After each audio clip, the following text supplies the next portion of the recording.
There is cold, and then there is Chosin. In November 1950, in the high mountains of North Korea, the temperature dropped to 35 degrees below zero. At that temperature, gun oil turns to glue, morphine syrettes freeze solid, and if a man sweats inside his parka and stops moving, the sweat turns to ice and kills him in this frozen wasteland. 30,000 United Nations troops, mostly U.S. Marines, were marching north, believing the war was over.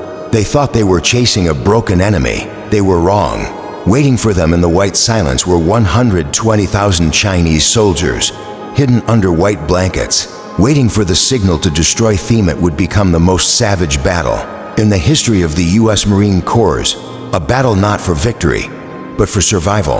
A battle fought against an endless human tide and a wind from Siberia that cut like a knife. You are listening to History by Blood Audiobook. Welcome to the frozen hell. To understand the disaster at Chosin, you have to understand the mood of the American High Command in October 1950. It can be summed up in one word: victory. The Korean War had begun in June with a North Korean invasion that nearly pushed the Americans into the sea.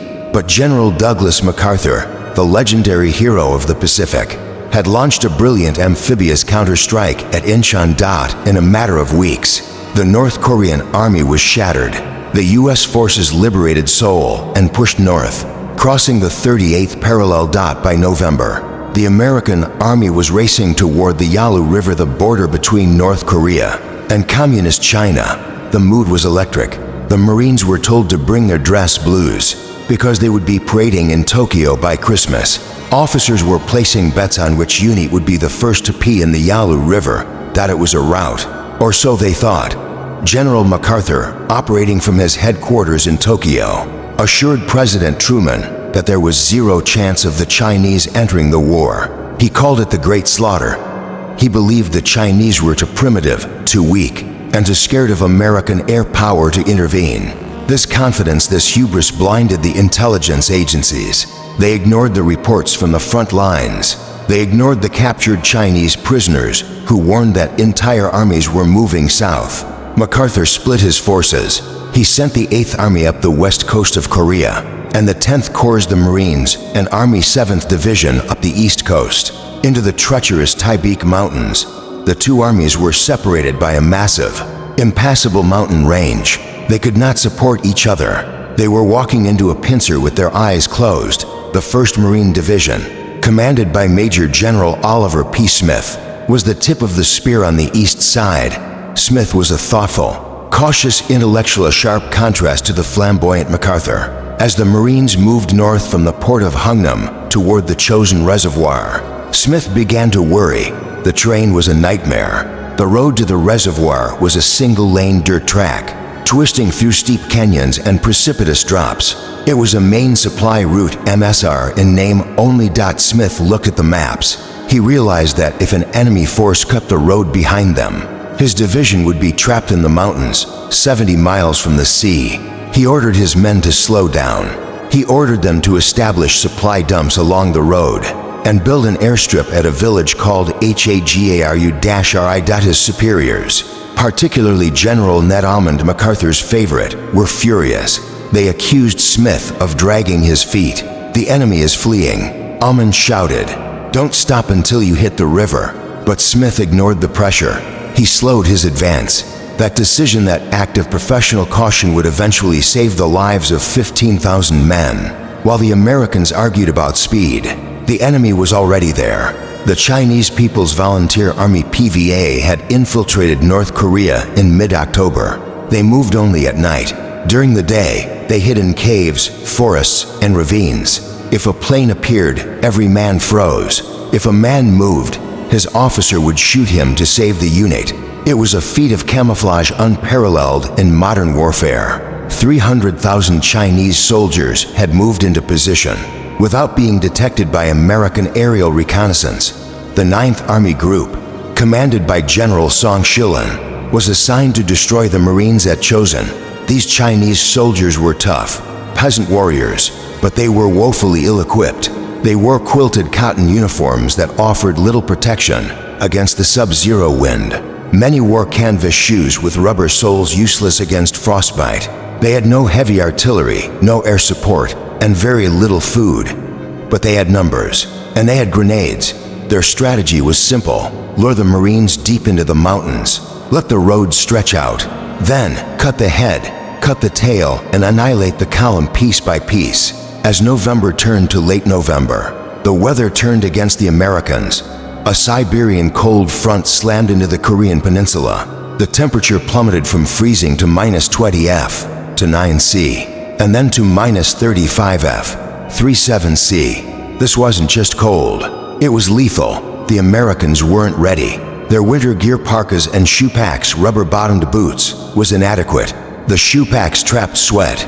If a Marine didn't change his socks every few hours and massage his feet, the sweat froze. His toes would turn black and die. Frostbite became a casualty producer as effective as a bullet. The cold affected the machines too. The batteries in the radios froze and died. The engines of the trucks and tanks had to be run 24 hours a day.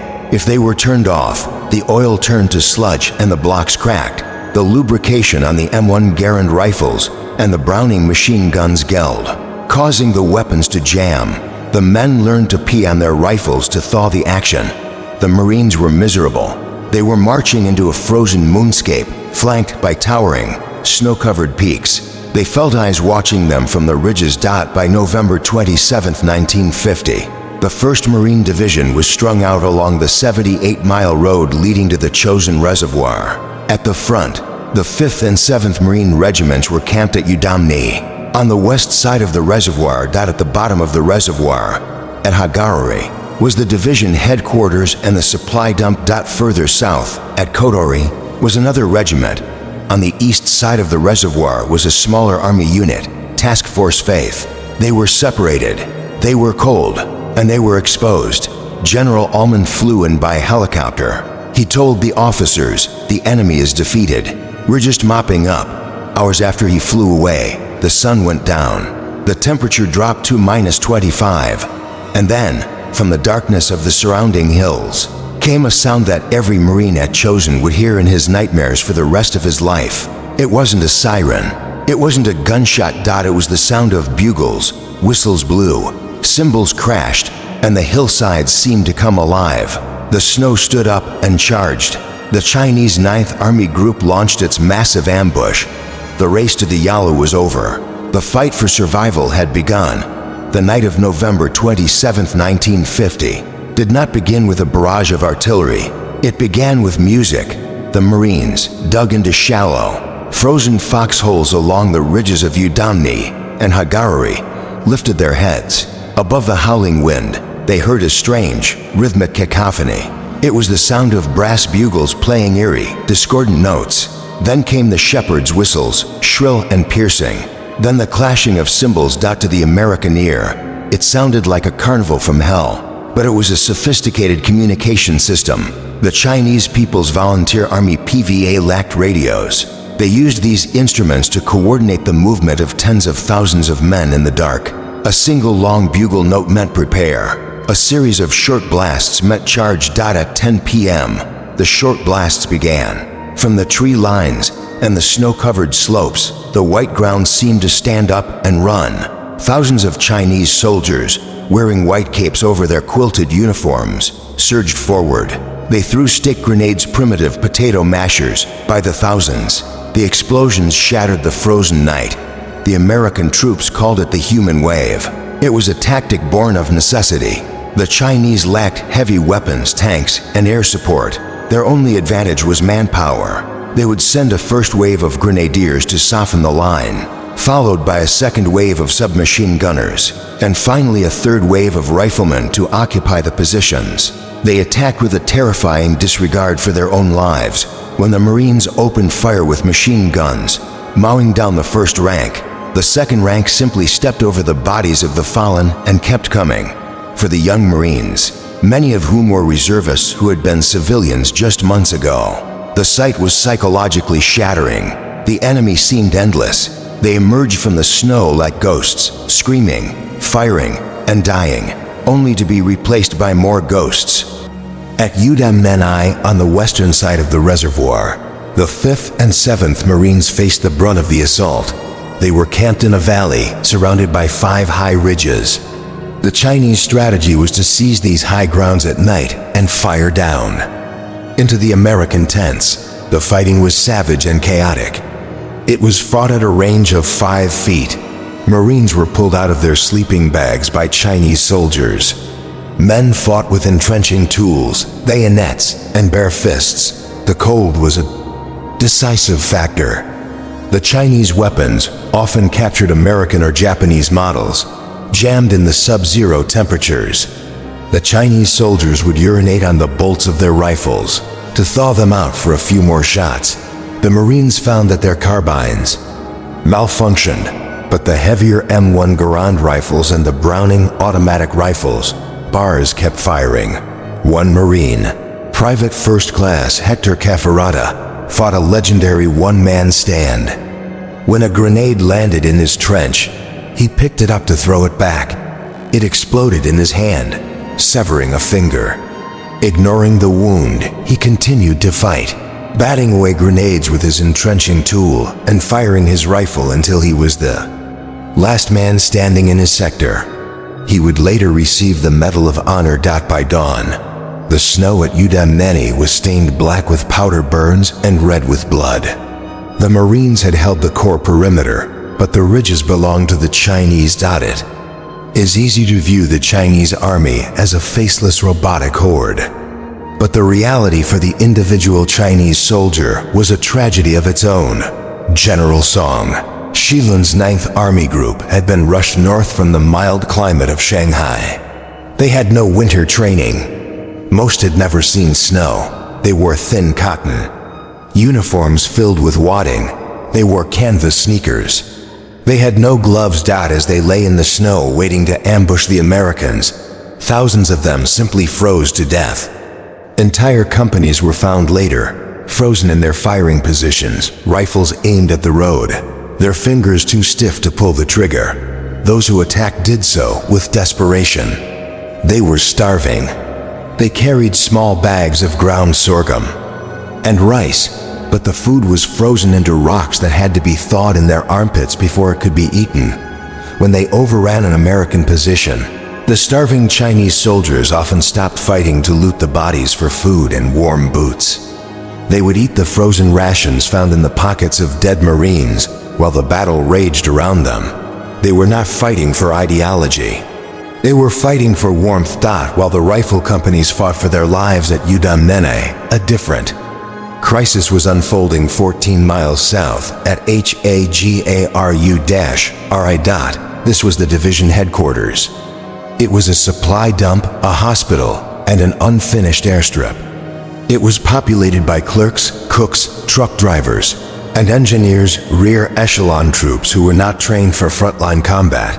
General Oliver P. Smith was there. He realized that Hagaru was the linchpin. If the Chinese took it, the Marines at Udamneni would be cut off and annihilated. The supplies would be lost. The division would die. On the night of November 28th, the Chinese attacked Hagaru in force. The defense fell to a motley collection of support troops led by Lieutenant Colonel Thomas Ridge. He handed rifles to cooks. He put mechanics on machine guns. He told the engineers to stop building the airstrip and start killing the enemy. It was a desperate, Alamo-like defense. The Chinese breached the perimeter. They set fire to the supply tents. Fighting spilled into the hospital tents, but the rear echelon held. They fought with the desperation of men who knew there was nowhere to run. They used bulldozers to crush, attacking Chinese squads. They fired anti-aircraft guns horizontally, shredding the human waves with quad 50 caliber rounds. When the sun finally rose on November 29th, the scale of the disaster was visible.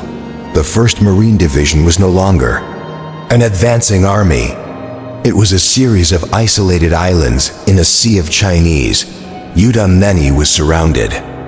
Hagaru was under siege. Kodo-R was cut off. The road connecting them, the SR, was blocked by Chinese roadblocks every few miles. The Chinese had successfully cut the snake into pieces. General Smith sat in his command tent at Hagururi. He looked at the map. The temperature was minus 30 degrees. He had thousands of wounded men. He had limited ammunition. And he was surrounded by 10 enemy divisions. His superiors in Tokyo, including MacArthur, were still in denial, sending messages urging him to attack North. Smith made the decision that would save his division. He ignored Tokyo. He ordered a halt to all offensive operations. His new order was simple, brutal, and historic. Consolidate, regroup, and prepare to break out to the sea. But to do that, the isolated units at Udamanai had to get back to Hagururi. And to get there, they had to pass through a gauntlet of fire. And watching over that gauntlet was a single, lonely hill known as Fox Hill. It commanded the vital Toktong Pass, the only road out. If Fox Hill fell, the road would close, and the 5th and 7th Marines would be trapped forever. Holding that hill was a single company of 240 men, commanded by a captain who refused to yield an inch of frozen ground.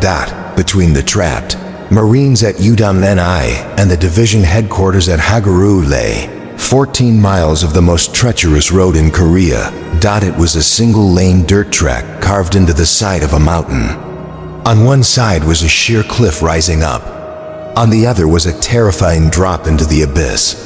It was the only way out. At the halfway point of this road sat the Toktong Pass.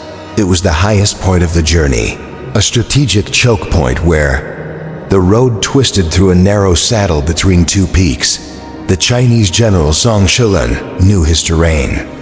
He knew that if he seized Toktong Pass, he could block the road with boulders and machine guns. The 5th and 7th Marine regiments at Udamanai would be bottled up, starved out, and destroyed. To prevent this, the Marines sent a single company to hold the pass. Fox Company, 2nd Battalion, 7th Marines, 246 men, commanded by Captain William Barber. Barber was a World War II veteran of Iwo Jima. He was quiet, pipe-smoking, and tough as old leather. He received his orders over a crackling radio. Move to the hill overlooking the pass. Dig in, hold it at all costs, do not retreat. Barber looked at his men. They were exhausted. They had just marched in minus 20-degree weather. Now they had to climb a steep, ice-covered hill in the dark. They reached the summit late on November 27th. The ground was frozen, solid granite hard. Entrenching tools bounced off the earth. They couldn't dig foxholes. They could only scrape out shallow depressions or stack frozen rocks to make parapets. They set up their perimeter. They checked their weapons. And they waited. They were a tiny island of 240 men, miles away from friendly lines, sitting directly in the path of an entire Chinese division. At 2 a.m., the attack began. The Chinese did not probe the line. They swarmed it. A full regiment of Chinese infantry, perhaps 3,000 men, assaulted Fox Hill from 3 sides. The darkness erupted with the flash of grenades and the green tracers of Chinese submachine guns. The fighting was instant. Close quarters. Chaos. The Chinese overran the forward outposts. They were inside the perimeter. Marines fought them with bayonets, shovel blades, and fists. Private Hector Acafarata Jr., who we mentioned earlier, though his actions spanned the defense of the pass area, and others fought like demons. Men grabbed blazing grenades and threw them back. Machine gunners fired until their barrels glowed red hot, melting the snow around the tripods. Captain Barber moved along the line, directing fire, plugging gaps. He was a calm presence in the center of the storm. By dawn, the attack subsided. The snow around Fox Hill was littered with hundreds of Chinese bodies. But Fox Company had paid a heavy price.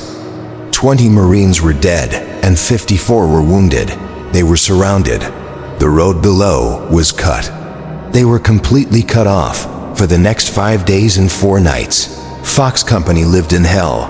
They were under constant sniper fire during the day and massive human wave attacks at night. The cold was a relentless enemy. The wounded could not be evacuated. There were no medical tents, no heaters. The medics used their own body heat to keep morphine syrettes and plasma bottles from freezing. They laid the wounded in the bottom of the shallow holes, covering them. With parachutes and the parkas taken from the dead dock, Captain Barber was hit on the second night. A bullet shattered his pelvic bone near the hip. It was a crippling, agonizing wound, but Barber refused to be evacuated or sedated. He ordered his men to prop him up on a stretcher. He had them tie him to a small tree so he wouldn't slide down the icy slope. From this position, unable to walk, bleeding into the snow, he continued to command his company. He became the soul of the defense. When his men saw their captain pale, in agony, but still giving orders and smoking his pipe, they knew they couldn't give up.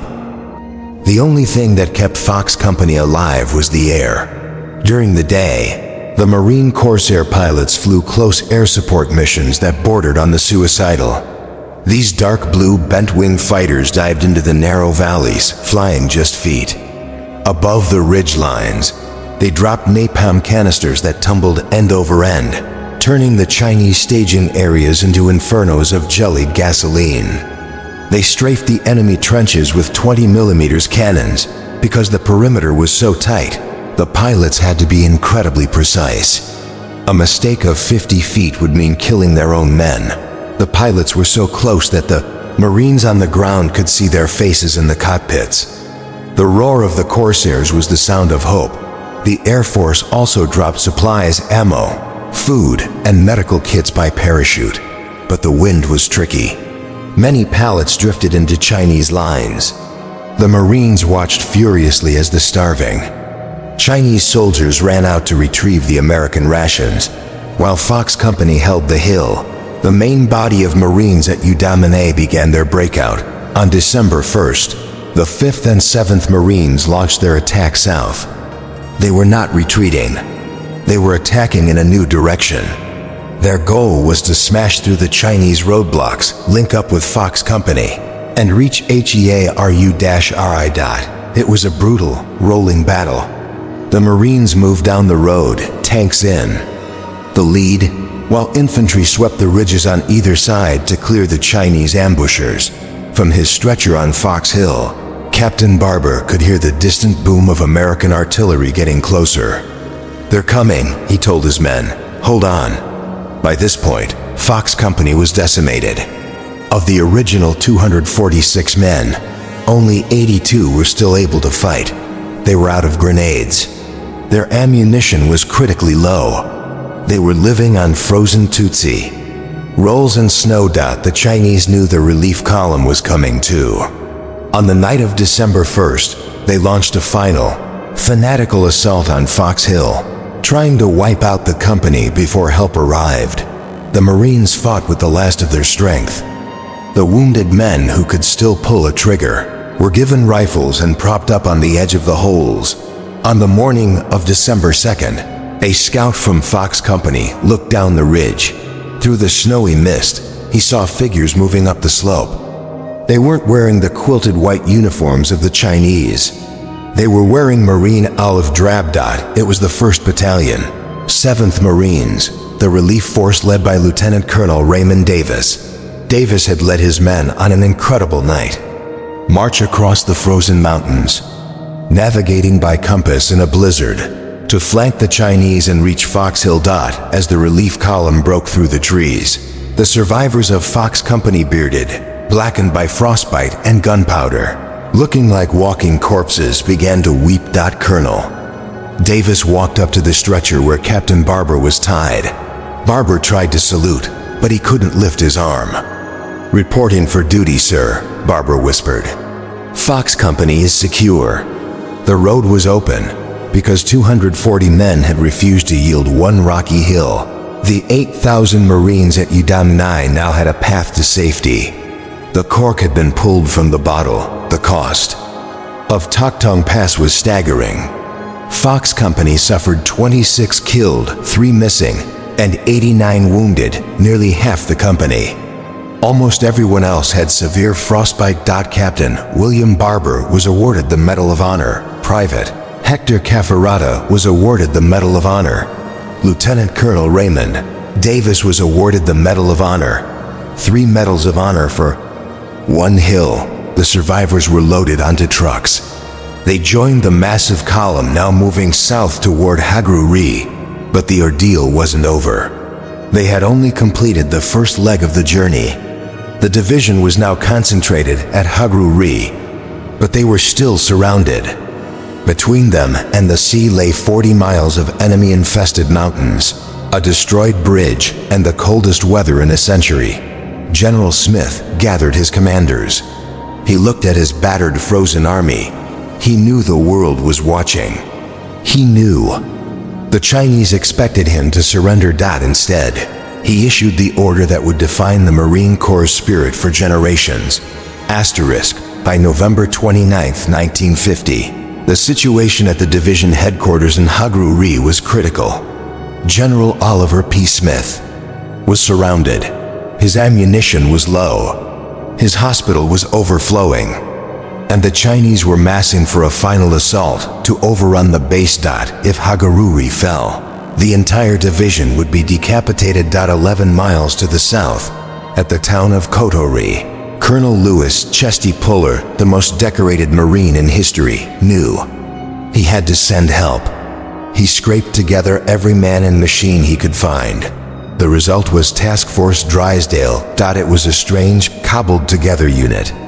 It consisted of 900 men in total, a company of U.S. Marines, a company of U.S. Army Infantry, magnificent unit of 41 Independent Commando, Royal Marines, British, led by the Task Force Commander, Lieutenant Colonel Douglas Drysdale, a long column of trucks carrying vital ammunition. And, most importantly, a company of tanks. Their mission was simple but suicidal: drive 11 miles north, along the single-lane icy road to Hubris. The road was flanked by high ridges occupied by thousands of Chinese soldiers. The Americans called this stretch of road Hellfire Valley. On the morning of November 29th, the column rolled out of Koto-R. It was not a stealth mission. It was a brute force shove. The tanks led the way, their engines roaring, their 90mm guns blasting the ridges.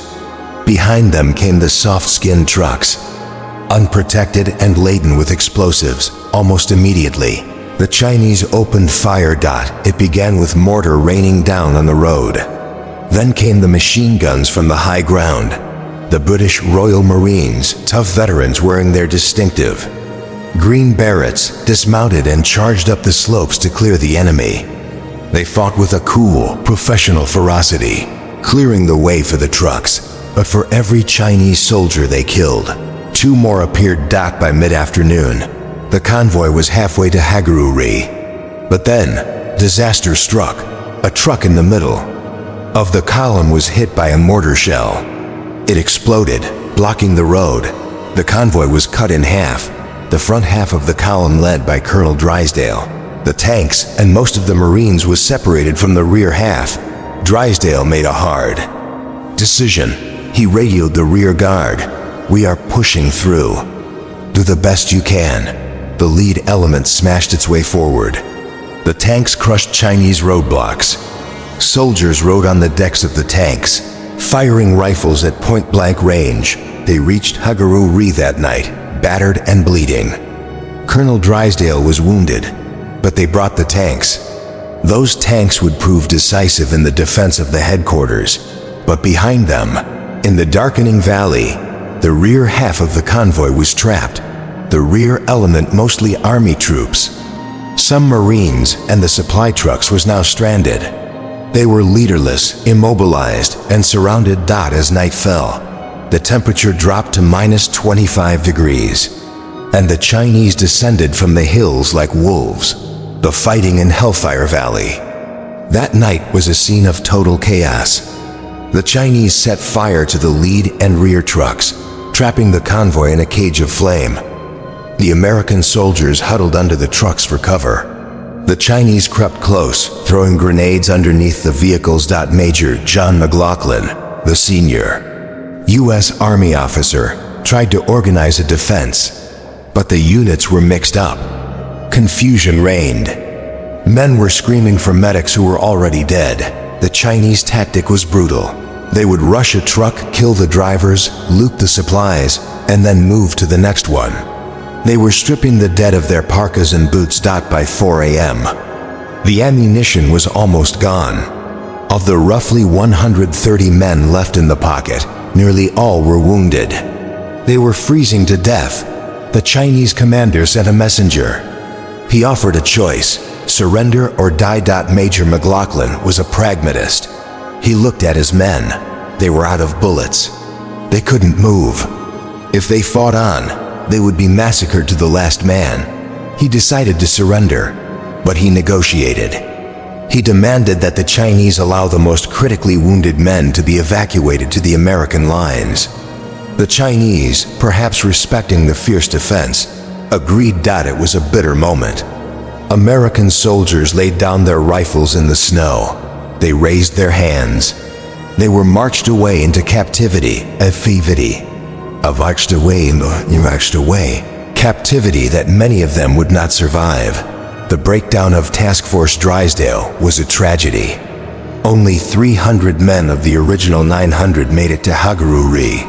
The rest were killed, captured, or wounded.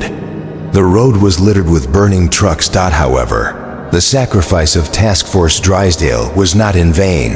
The arrival of the survivors at Hubris, especially the tank company, changed the balance of power.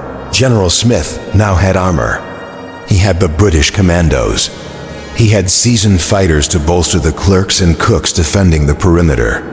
When the Chinese launched their massive human wave attacks on Hubris the following night, it was the tanks of Task Force Drysdale that held the line.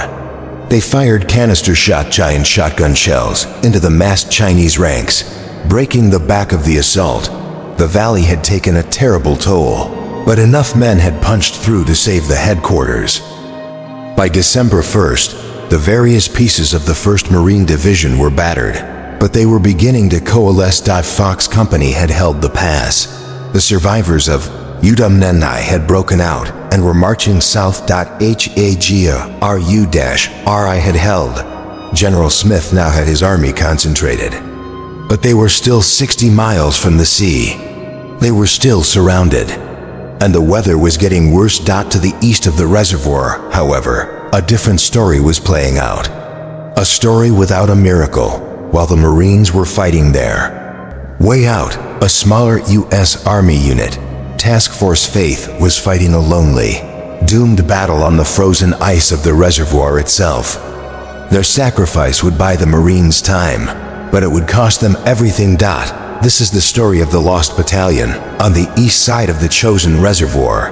Separated from the Marines by miles of frozen ice and rugged peaks, sat a conglomeration of U.S. Army units known initially as Task Force McLean. They were the orphans of the campaign, composed of elements of the 7th Infantry Division, specifically the 31st and 32nd Infantry Regiments. They were under strength, poorly supplied, and spread dangerously thin. They had no tanks. They had no established defensive perimeter. Their radios couldn't reach the Marine Command at Hubris. They had been sent there with orders to push north to the Yalu River. They were told the enemy was fleeing. Instead, on the night of November 27th, they found themselves directly in the path of the Chinese 80th Division, an elite unit tasked specifically with their destruction. The Chinese hit them with the force of a tidal wave. The American perimeter at the village of Hungnam collapsed inward. In the confusion of the first night, the task force commander, Colonel Alan McLean, saw men moving in the dark. Thinking they were his own wayward troops, he walked out onto the ice to rally them. They were Chinese. McLean was shot multiple times and dragged away into captivity, never to be seen again. Command fell to the next senior officer, Lieutenant Colonel Don Faith. Faith was aggressive, brave, and utterly realistic. He looked at his situation and realized the truth.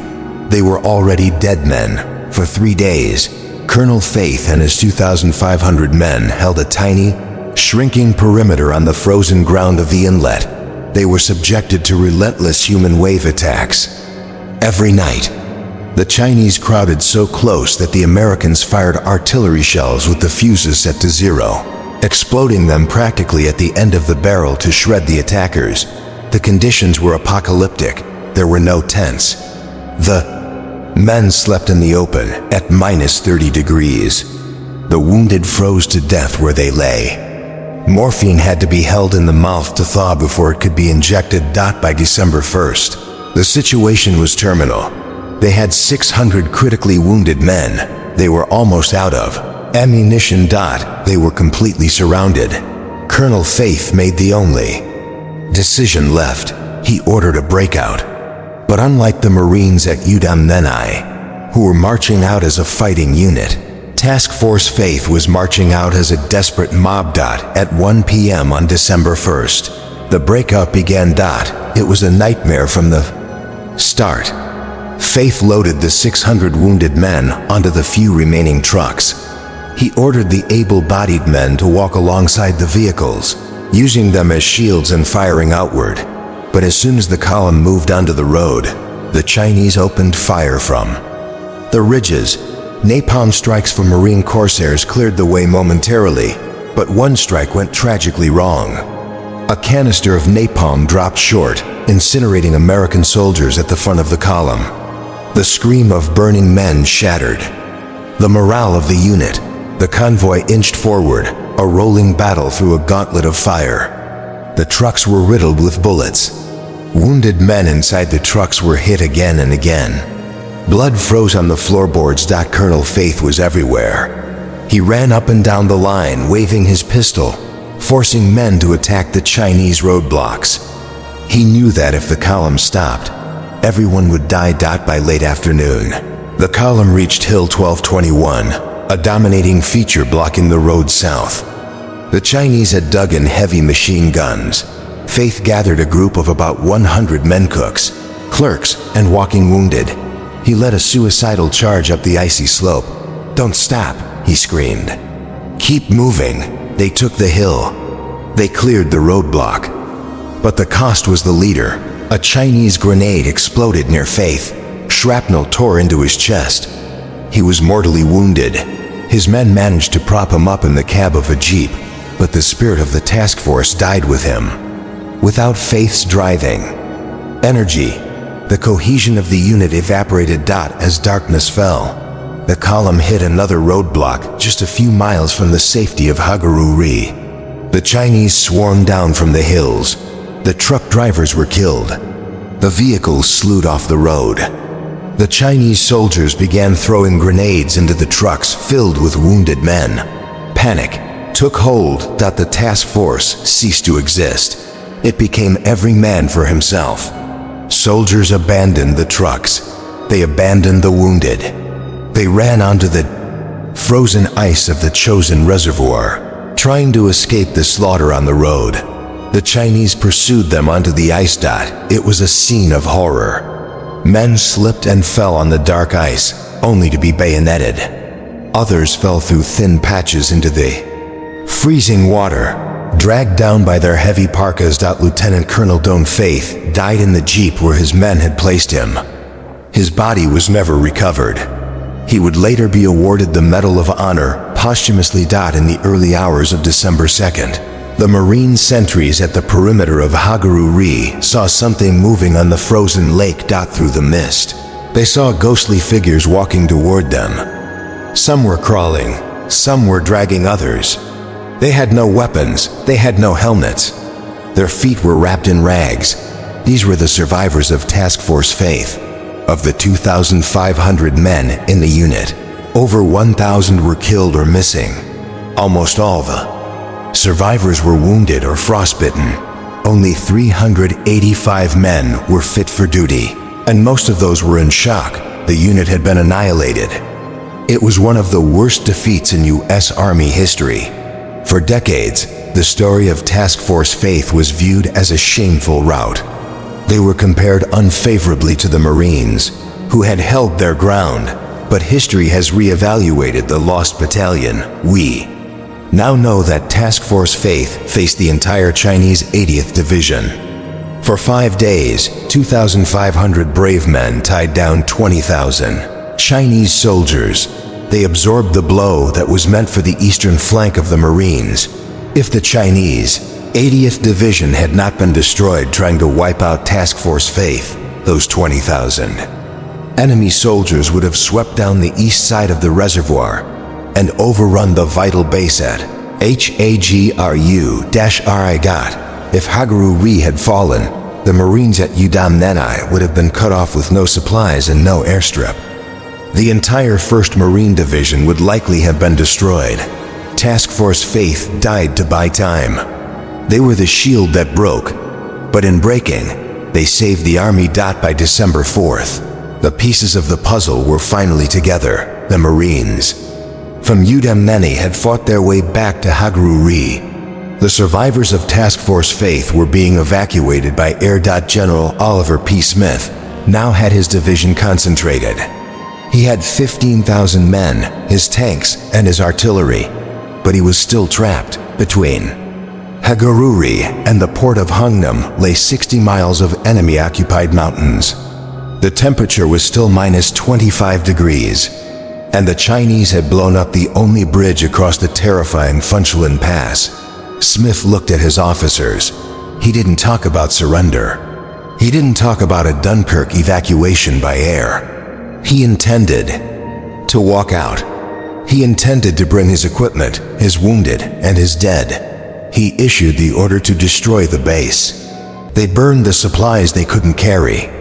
They prepared the column, and when a reporter asked him if he was retreating, Smith gave the quote that would define the battle forever. "Retreat? How? We're just attacking in another direction." The breakout was about to begin. The valley floor was a scene from the apocalypse. The village, once a quiet Korean hamlet, was now a fortress of ice and fire. Inside the perimeter, 10,000 Marines and soldiers were preparing to leave. General Oliver P. Smith issued the order, "Destroy everything we cannot carry." The Marines would not leave a single bullet, a single can of beans, or a single warm parka for the Chinese. They stacked crates of supplies into mountains. They poured gasoline over them. When the torches were thrown, the flames leaped hundreds of feet into the air. The heat was so intense it melted the snow for 50 yards. For a brief moment, in the center of the frozen hell, the men were warm. The engineers blew up the bridges they had built. They crushed the equipment. It was a scorched earth policy born of necessity. But amidst the destruction, there was one thing they would not leave behind. The dead. Smith ordered that the bodies of the fallen Marines be strapped to the fenders, hoods, and roofs of the trucks.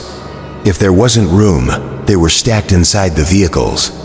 The Marines had a code: no one is left behind. To the Chinese watching from the hills, it was a terrifying sight.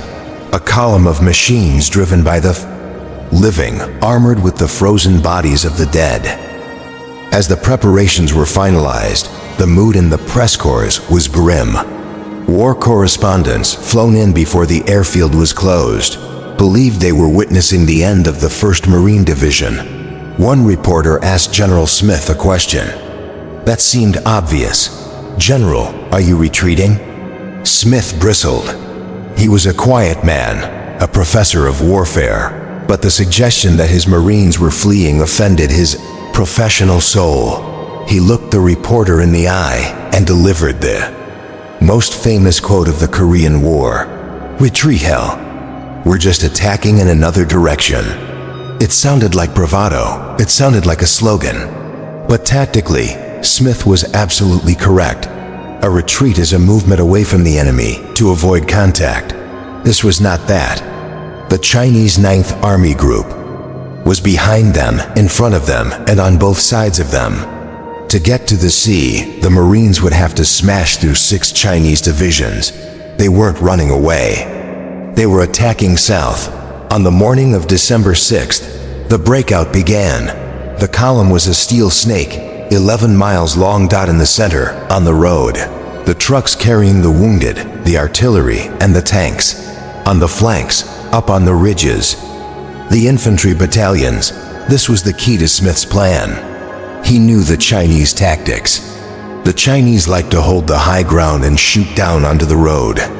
If the Marines stayed on the road, they would be massacred in a gauntlet of fire. Just like Task Force Drysdale. So Smith ordered his rifle companies to sweep the ridges. It was a brutal assignment.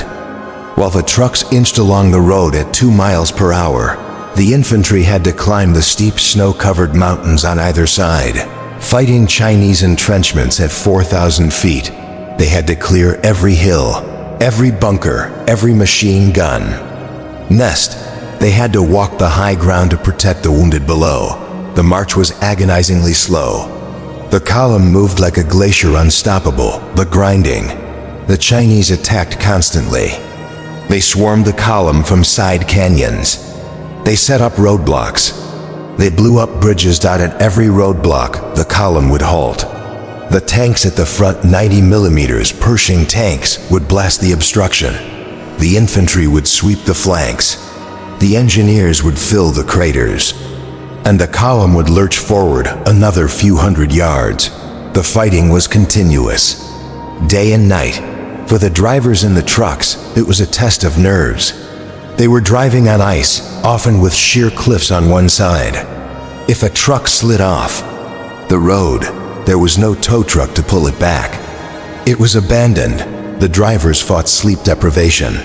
They drove with their heads out the window because the windshields were frosted over. They stared at the taillights of the truck in front, mesmerized by the exhaust fumes. But as the days wore on, something shifted. The Marines noticed a change in the enemy. The Chinese attacks were becoming less coordinated. The human waves were smaller. The soldiers they captured were in a pitiable state. General Song, Shilin's 9th Army Group, was disintegrating. They had thrown everything they had at the Marines for 2 weeks. They had suffered 30,000 combat casualties, but the cold was killing them faster than the Americans were.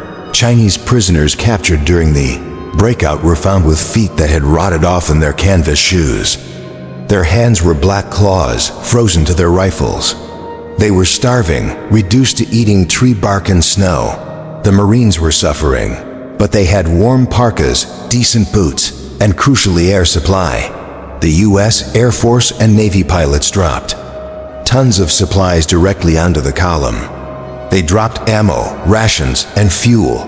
The Chinese had nothing. The Breakout became a battle of attrition.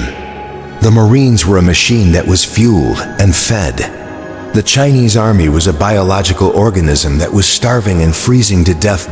By December 7th, the lead elements of the Marine column reached Kotori, the next safe haven on the road south. They had fought their way through the first gauntlet. They had brought their wounded. They had brought their equipment. But at Kotori, a new and terrifying problem emerged. Between Kotori and the final safety of the coastal plain lay the Funchilin Pass. It was the most dangerous section of the entire road. The track clung to the side of a vertical cliff face. On one side, a wall of rock. On the other, a 1,500-foot drop into a gorge. At the most critical point, the road crossed a precipice. There was a bridge, a concrete span over a hydroelectric PENSD-OCK. The Chinese knew this was the choke point. They had blown the bridge up. The Marines arrived to find a gaping hole in the road, a 29-foot gap. Beneath the gap was a sheer drop into the abyss. There was no way around. The tanks couldn't jump it. The trucks couldn't cross it. The Chinese commander, watching from the hills, believed he had finally won. He had trapped the Americans on the edge of a cliff. They couldn't go forward.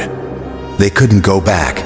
He expected them to abandon their vehicles and surrender. But he underestimated American engineering. General Smith didn't panic.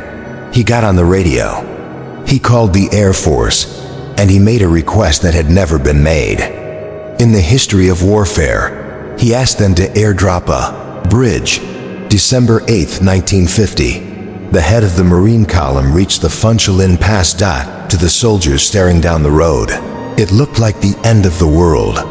The road simply stopped. The Chinese demolition teams had done their job perfectly. They had blown up the concrete bridge that spanned the penstocks of the hydroelectric plant. Where the road should have been, there was now a 29-foot gap. It wasn't a wide gap, a man could almost jump it. But beneath that gap was a sheer, vertical drop of 1,500 feet into the valley floor. There was no way around. The cliff on the left went straight up. The cliff on the right went straight down. The column halted. Behind the lead tanks, 14,000 men and 1,000 vehicles began to bunch up. The Chinese, watching from the heights, began to fire mortar into the stalled convoy. If the Marines couldn't cross that gap, they would have to abandon all their heavy equipment, their tanks, their artillery, and the trucks carrying the 4,000 wounded. They would have to walk out as a broken rabble, leaving the wounded to the mercy of the Chinese. For General Smith, that was not an option. He turned to his engineers. Specifically, he turned to Lieutenant Colonel John Partridge. Partridge looked at the gap, he looked at the cliff, and he came up with a solution that sounded like science fiction. "We need a bridge," he said, "and we need the Air Force to drop it from the sky." In Japan, the U.S. Air Force Combat Cargo Command received the urgent request. They were stunned. The Marines needed 8 spans of an M2 treadway bridge. These were massive steel sections, each weighing 2,500 pounds. No one had ever tried to drop something that heavy and that complex by parachute before. If the sections bent or warped on impact, they would be useless. The Air Force crews at Yanpo airfield worked frantically. They lashed the steel spans to heavy plywood pallets. They attached massive G1 parachutes, huge canopies usually used for dropping jeeps. On the morning of December 7th, 8C119, flying boxcars roared over the Funchilin Pass. The Marines on the ground looked up. The sky filled with silk. The giant parachutes bloomed. The heavy steel sections drifted down into the narrow drop zone near Koto-ri. One section fell into Chinese territory. One was damaged. But 6 sections landed safely within the Marine perimeter. It was a miracle of logistics. The Marines recovered the steel. They loaded it onto trucks and drove it to the precipice. Now the engineers had to build it. It was night. The temperature was minus 30 degrees. The wind was howling through the pass, threatening to blow men off the cliff. The Chinese, realizing what was happening, intensified their fire. Snipers targeted the engineers working on the edge. It was a scene of terrifying industrial courage. The engineers worked with blowtorches and welding gear, the sparks flying into the black void. They had to level the abutments on either side of the gap. They used sandbags and timber to create a foundation. Then they began to lay the treadway. Spans. The steel was so cold it burned through gloves. The men slipped on the ice, inches from the drop. But piece by piece, the bridge took shape. 2 parallel tracks of steel, just wide enough for a tank treads. By December 9th, the bridge was ready. But would it hold? The M2 treadway was rated for 40 tons. The M26 Pershing tank weighed 46 tons. The first tank, a dozer blade-equipped monster, inched toward the gap. The driver couldn't see the tracks beneath him. He was guided by a ground guide walking backward, using a flashlight. The tank rolled onto the steel spans. The bridge groaned. The metal flexed. Thousands of men held their breath. If the bridge collapsed, the tank and its crew would plummet 1,500 feet, and the cork would be put back in the bottle. The tank inched forward. The treads gripped the steel. It crossed the midpoint. And then, it was across. A cheer went up that drowned out the wind. The column began to move. It was a slow, nerve-wracking procession. Vehicles crossed one at a time. The wounded in the ambulances, sedated with morphine, rolled over the abyss in the dark. For 2 days, the Steel River flowed across the bridge. Tanks, trucks, jeeps, artillery pieces, and walking alongside them, holding onto the fenders for support, were the walking dead, the frostbitten, exhausted infantrymen who refused to get on the trucks because they wanted to save room for the badly wounded. Behind the Marines came another army, a shadow army. Thousands of North Korean civilians, men, women, and children, were following the Americans. They were fleeing the Chinese communists. They carried their lives on their backs, babies wrapped in quilts, cooking pots, sacks of rice. They knew that where the Marines went, there was safety. Where the Marines left, there was death. When the last Marine vehicle crossed the bridge, the engineers rigged it with explosives. They had to destroy it to prevent the Chinese from using it. The refugees were still on the other side. They crowded the edge of the gap, begging to be let across, but the rear guard commander had his orders. The Chinese were pressing hard on the rear. He couldn't leave the bridge intact. The plunger was pushed. The bridge exploded, tumbling into the gorge. The refugees were trapped on the north side. Some tried to climb down the cliffs and fell. Others simply sat down in the snow to wait.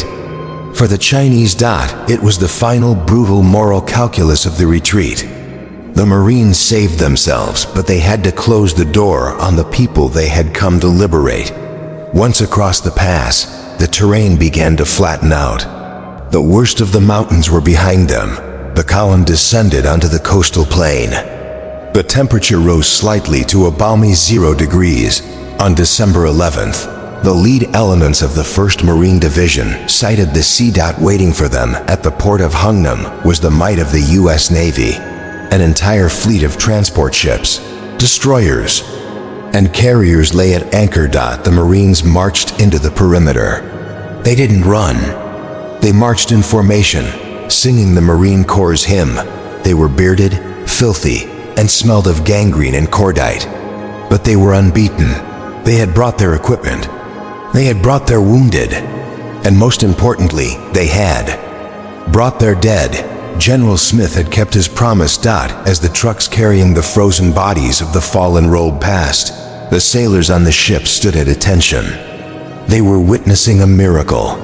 A division that had been written off for dead had walked out of the grave, carrying its honor with it. The Chosin Few had made it home. By December 10, 1950, the vanguard of the 1st Marine Division began to trickle into the coastal perimeter of Hungnam. They didn't look like a modern army.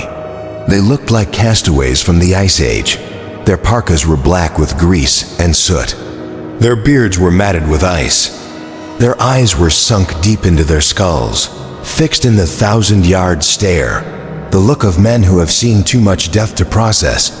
Many were walking on feet that had been dead for days. The adrenaline of combat had masked the gangrene. But now, as they reached safety, the pain arrived. Men who had marched 14 miles fighting off Chinese attacks suddenly collapsed the moment they saw the ocean. Unable to take one more step, they marched past the fresh, clean-shaven rear echelon troops guarding the port. The contrast was shocking. The clean troops fell silent as the Chosin Few passed. They saw the frozen bodies stacked on the trucks like cordwood. They saw the wounded strapped to the fenders. General Oliver P. Smith, gaunt and exhausted, refused to fly out. He marched in with his men. He went straight to the cemetery established near the beach to oversee the burial of those who could not be brought home. The port of Hungnam had been transformed into a fortress of logistics. The U.S. Navy, under Admiral James Doyle, had assembled an armada of 193 ships. The mission was unprecedented. Usually, an amphibious operation is about putting men on a beach. This was about taking an entire army off a beach. While under enemy pressure, they had to evacuate 105,000 troops, Marines, Army, and South Korean forces, 17,500 vehicles, tanks, trucks, jeeps, 350,000 tons of supplies. The Navy worked with the precision of a clock. Landing ship tanks, LSTs, beached themselves on the sand. The Marines drove their tanks straight from the mountains into the open maws of the ship's dot. As soon as a ship was full, it pulled back, and another took its place. It was an industrial conveyor belt of salvation. For the Marines, stepping onto the heated ships was a shock to the system. They felt the warmth of the boilers. They smelled fresh coffee and baking bread. They stripped off the filthy, lice-ridden winter gear they had worn for a month. For the first time in weeks, they slept without listening for bugles, but as the military. Evacuation accelerated. A new crisis emerged at the gates of the port. The North Korean civilians. They had followed the Marines down from the mountains, a river of humanity flowing through the snow. Now they were pressed against the barbed wire of the Hungnam perimeter. 98,000 refugees. They were terrified.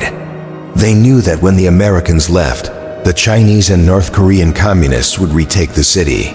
Anyone who had helped the Americans, or even lived near them, would be branded a traitor and executed. They begged the American MPs to let them in. They held up babies. They pointed to the ships. The initial orders from Tokyo were strict. No civilians. The ships were for troops and equipment. There was no room. But the men on the ground, the captains of the ships and the commanders of the 10th Corps, could not stand by and watch a massacre. Colonel Edward Forney, the Marine officer in charge of the evacuation, made a moral decision. He went to the captains of the merchant ships, freighters like the SS Meredith Victory, and asked them to do the impossible. The SS Meredith Victory was a Victory-class cargo ship designed to carry supplies, not people. Her captain was Leonard LaRue, a devout, quiet man who had entered the merchant marine to serve. Colonel Forney asked Captain LaRue if he could take some refugees. LaRue looked at the mass of humanity on the dock, starving, freezing, desperate. He looked at his empty cargo holds. "Take them all," LaRue said. "Load as many as you can." The loading began on December 22nd. It continued for 24 hours. The refugees packed into the cargo holds like sardines. There was no food. There was no water. There were no toilets. They stood shoulder to shoulder in the pitch black of the ship's belly. The Meredith Victory was designed to carry a crew of 47. By the time she pushed off the dock, she was carrying 14,000 people. It remains the largest humanitarian rescue by a single ship in the history of the world. During the 3-day voyage to the south, navigating through minefields and winter storms, not a single person died on board. In fact, 5 babies were born in the cargo holds. The Americans nicknamed the babies Kimchi 1, Kimchi 2, Kimchi 3, Kimchi 4, and Kimchi 5. While the ships loaded, the perimeter held. The Navy unleashed the full power of its fleet to create a ring of fire around the port. The battleship USS Missouri, the same ship where the Japanese had surrendered 5 years earlier, sat offshore. Her massive 16-inch guns fired shells the size of Volkswagens over the heads of the retreating troops, blasting the encroaching Chinese divisions. Aircraft carriers launched wave after wave of Corsairs and Sky Raiders. They created a curtain of napalm and high explosives that vaporized anything attempting to move toward the beach. The Chinese 9th Army Group, already shattered by the cold, and the Marines could not penetrate this wall of steel. They could only watch from the hills as their prey escaped. By Christmas Eve, 1950, the last troops were on the ships. The rearguard, the 3rd Infantry Division, climbed into the landing craft. The beaches of Hungnam were empty of men, but they were not empty of supplies. Despite the massive effort, there were still tons of equipment left on the docks: broken trucks, frozen dynamite, crates of unneeded ammunition. The Americans would not leave it for the enemy. The engineers rigged the waterfront with tons of explosives. They wired the cranes, the warehouses, and the rail lines. On December 24th, as the last ship pulled away, the order was given: fire in the fire in the fire in the hole. The explosion was nuclear in scale. a mushroom cloud of smoke and debris rose thousands of feet into the air. The shockwave rocked the ships miles out at sea. The port of Hungnam was erased from the map. General Ahmad, watching from the deck of his command ship, reportedly said, "That's the best Christmas present I've ever had." The evacuation was complete. 105,000 troops saved, 98,000 civilians saved, 350,000 tons of cargo saved. The Chinese had conquered the ground, but they had captured nothing but snow and ash. When the ships finally docked in South Korea, the true cost of the Chosin Reservoir campaign could be counted.